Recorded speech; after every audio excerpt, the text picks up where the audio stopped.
Assalamualaikum. Kali ini Najmi nak kongsikan dengan korang tentang satu cerita yang mana kalau korang nak tahu dalam komunikasi, storytelling adalah satu perkara yang power untuk kita sampaikan message. Jadi kali ini Najmi nak kongsikan dengan korang tentang satu cerita yang mana yang boleh memberi pengajaran kepada kita. Cerita ini kisah doa orang lain. Dan cerita ini diceritakan kepada Najmi oleh Cikgu Amri, yang mana Cikgu Amri ini seorang guru yang bekerja dan mengajar di sekolah di Terengganu, dan Cikgu Amri ini juga salah seorang diver, iaitu scuba diver.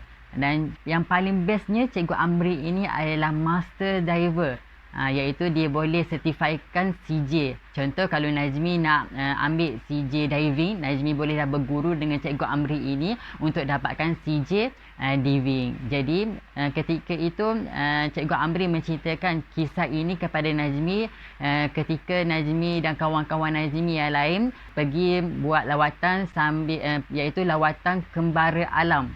Lawatan kembara alam di Pulau Redang, dan Cikgu Amri ini salah seorang guru pengiring kami ketika kami pergi lawatan kembara alam di bawah persatuan kami lah. Jadi Cikgu Amri ini adalah salah seorang guru yang menjadi guru pengiring kami dalam aktiviti lawatan kami itulah. Jadi Cikgu Amri ini menceritakan kepada Najmi satu kisah yang mana suatu hari Cikgu Amri dan juga kumpulan Cikgu Amri, diver-diver yang ingin mengambil CJ diving dengan Cikgu Amri ini pergi ke Pulau Tiongmang dan membuat latihan di Pulau Tiongmang untuk mendapatkan experience lah, mendapatkan experience.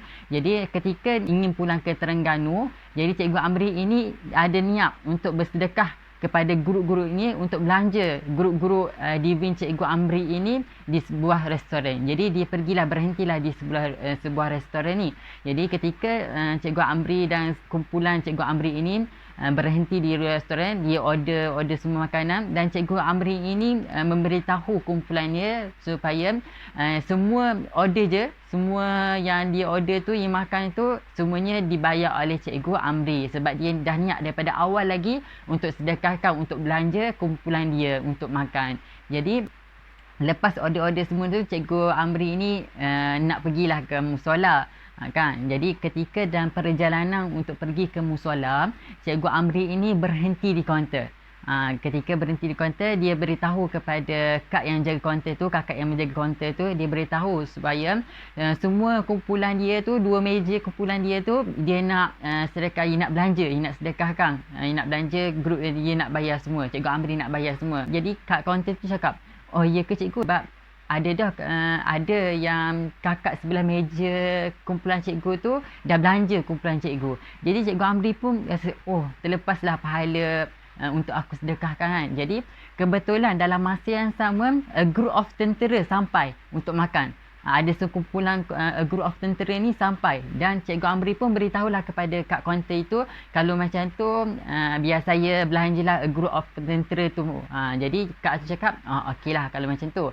Jadi Cikgu Amri pun berjalanlah pergi ke musola, dan ketika sampai ke musola itu, Cikgu Amri mendapati bahawasanya salah seorang abang tentera daripada grup tentera itu tidak join group of tentera tadi.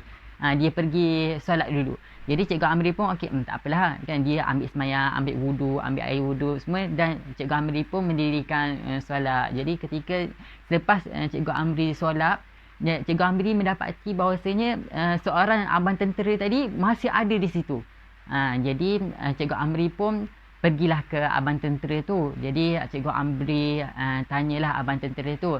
Cikgu Amri tanya apa yang dia doakan. Jadi abang tentera tu beritahulah Cikgu Amri yang bahawasanya dia doakan bahawasanya dia dan juga group of tentera dia tadi, kumpulan dia tadi, selamat pergi dan selamat sampai dalam kerja mereka lah, dalam kerja mereka. Jadi ketika itu Cikgu Amri dan juga abang tentera tadi keluarlah pergi pakai kasut, keluar daripada musola. Jadi ketika pakai kasut, abang tentera tu pakai kasut, Cikgu Amri pun tanya soalan yang sama.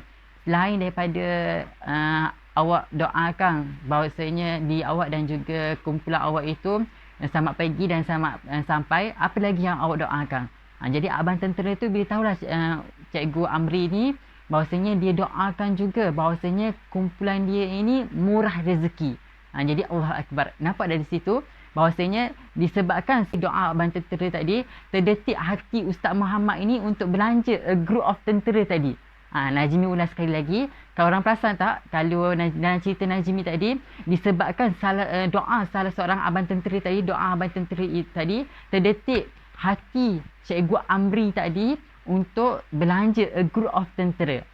Di sinilah Najmi nak tekankan bahawasanya kadang-kadang dalam kerjayaan kita, apa yang kita hadapi sekarang, apa kejayaan kita dapat sekarang, jawatan yang kita ada sekarang, pekerjaan yang kita ada sekarang, sebenarnya kadang-kadang ada juga doa daripada orang sekeliling kita, orang lain yang kita tidak tahu. Jadi janganlah sekali-kali kita ego, sombong dengan jawatan yang kita ada, pekerjaan yang kita ada, pekerjaan yang kita dapat, pangkat yang kita ada. Janganlah kita sombong dan ego.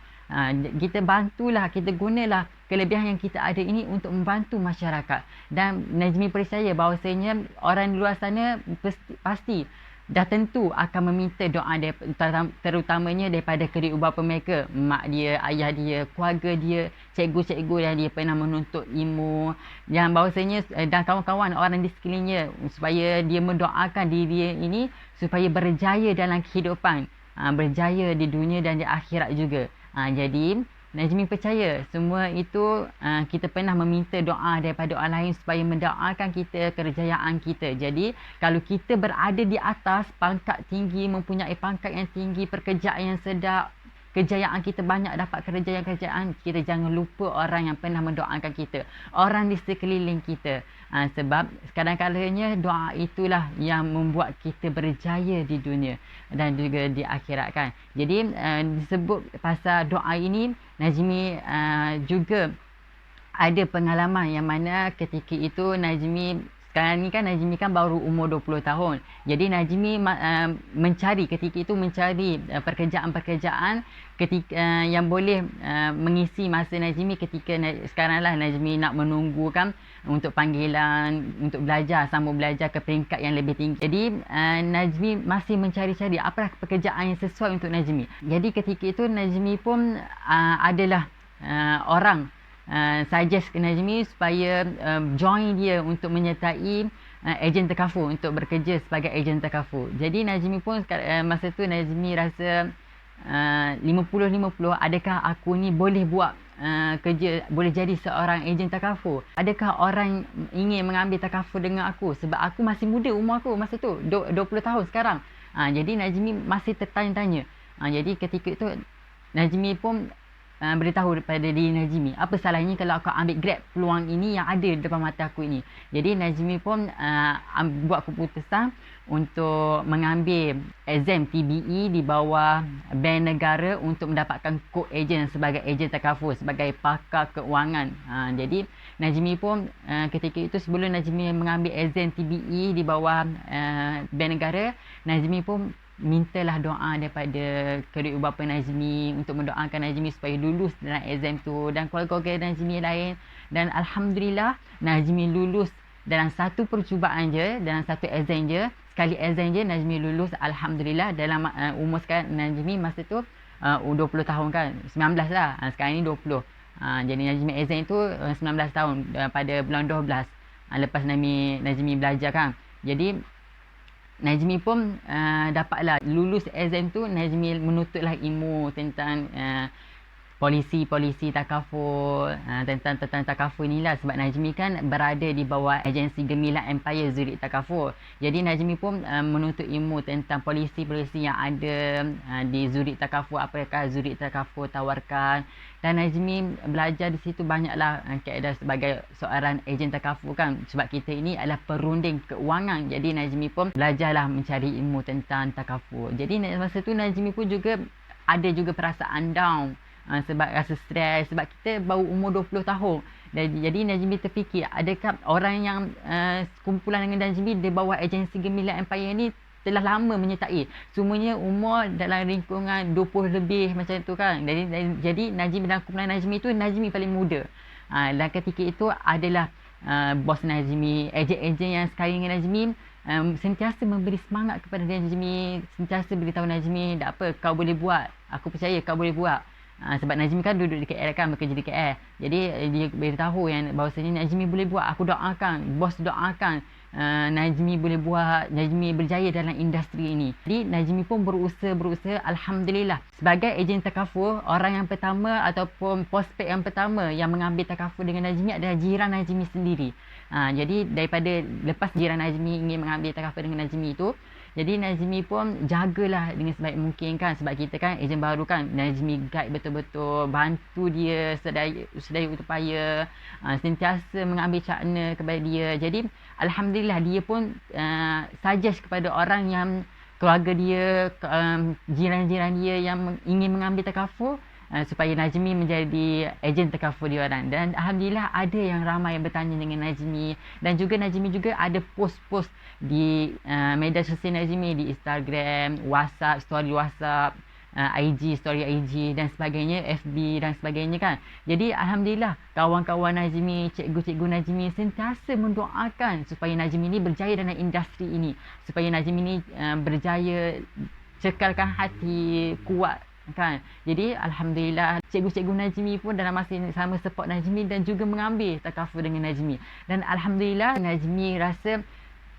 luar jangkaan Najmi, sebab Najmi tak sangka pun income Najmi luar jangkaan Najmi. Jadi Najmi rasa bersyukur sangat dalam industri takaful ini, dan Alhamdulillah ramai yang support Najmi, kawan-kawan Najmi sentiasa mendoakan Najmi, dan tidak lupa juga guru-guru Najmi dan juga ikut bapa Najmi yang sentiasa memberi peluang kepada Najmi, yang sentiasa support Najmi daripada awal sampai sekarang. Najmi sekarang ni luar jangkaan lah. Jadi Alhamdulillah lah Najmi sekolah ni, Najmi dapat jugalah income sebelum Najmi sambung pelajaran ke peringkat lebih tinggi kan, untuk sambung belajar, untuk masuk ke universiti, untuk sambung pelajaran ke peringkat yang seterusnya. Jadi Najmi sangat bersyukur kerana ramai yang mendoakan kejayaan-kejayaan Najmi, ramai yang mendoakan, sangat bersyukur lah sebab ramai yang mendoakan kan, support Najmi daripada awal sampai akhir. Walaupun Najmi 20 tahun, baru umur Najmi 20 tahun sekarang, mulai ni tahun ini, jadi tahun 2020 ini, jadi Najmi sangat bersyukurlah ramai yang mendoakan Najmi. Dan di sinilah Najmi nak tekankan bahawasanya di mana pun kita berada, kejayaan-kejayaan kita dapat dan pangkat yang kita ada, pekerjaan yang kita ada sekarang ni, jangan lupa orang sekeliling kita. Bantulah sebaik mungkin, ikhlaskan niat. Kita sentiasa bantu orang yang di sekeliling kita, sentiasa mengucapkan terima kasih yang sentiasa mendoakan kita, kerana tanpa doa mereka, adakah kita ni boleh berjaya ke tahap yang sekarang ini. Semoga korang semua dapatlah manfaat daripada pengajaran, daripada cerita yang Najmi cerita itu, supaya kita dapat sama-sama dapat manfaat pengajaran yang daripada Najmi kongsi cerita daripada Cikgu Amri tadi. Semoga bermanfaat perkongsian Najmi kali ini. Assalamualaikum dan salam sejahtera. Bye bye. Assalamualaikum.